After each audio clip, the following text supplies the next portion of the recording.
Le site maraîcher du village de Daré a constitué la première étape de la mission de supervision du projet Pana Résilience dans la commune rurale de Tondikiwindi. Cette visite a permis aux autorités communales de constater de visu et aussi d'apprécier les activités réalisées par le projet Pana Résilience dans les 7 sites maraîchers mis en place pour une superficie globale de 12 hectares au profit des groupements féminins. Qu'il s'agisse de l'appui en clôture, en matériel ou même les semences potagères.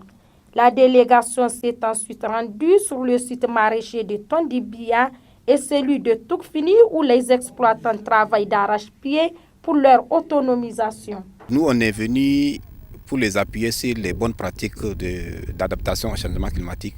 Et en 3 ans d'intervention, nous avons mis en œuvre un paquet de technologies, en tout cas qui est en train d'être...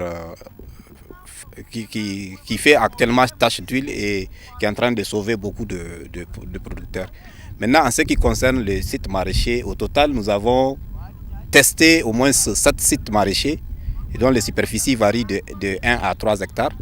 Et ces sites maraîchers sont en train de donner des résultats très tangibles et nous pensons que c'est des résultats qui vont être durables parce que d'une part, ça permet aux populations, donc notamment les femmes, de traverser sans dommage les périodes de soudure, de sécuriser la production agricole de la campagne précédente, mais aussi de maintenir les bras valides au niveau des villages. De Daré à Toukfini Kokwara, en passant par Tondibi à Tondikiwindi, le constat est le même.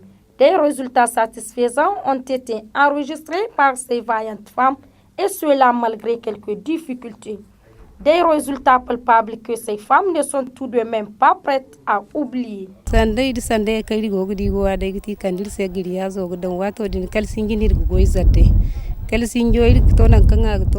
Le projet PANA nous a amené du grillage. Nous les remercions beaucoup.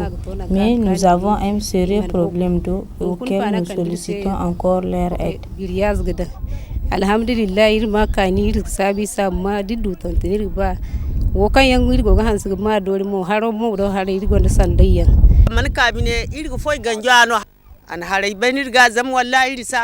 avant l'arrivée du projet PANA, nous passons toute la journée en brousse à la recherche des feuilles vertes. Mais aujourd'hui, il suffit de faire un tour dans les jardins et la famille est nourrie. Visiblement satisfait des multiples actions menées par le projet PANA Résilience au profit des femmes, le maire de la commune rurale de Tondikiwindi a vivement remercié le du projet.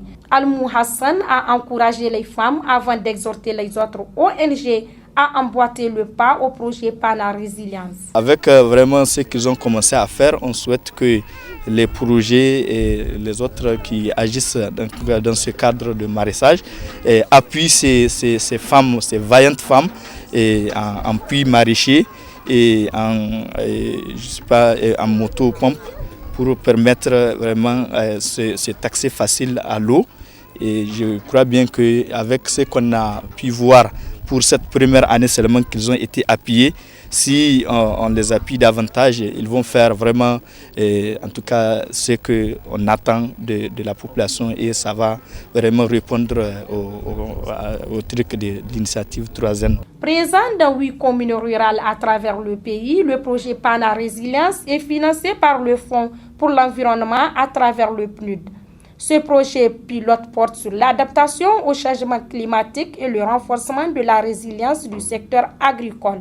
Le projet a mené plusieurs actions dans le Zarmaganda, des réalisations qui concourent vers la mise en œuvre de l'initiative 3N. Les Nigériens nourrissent les Nigériens.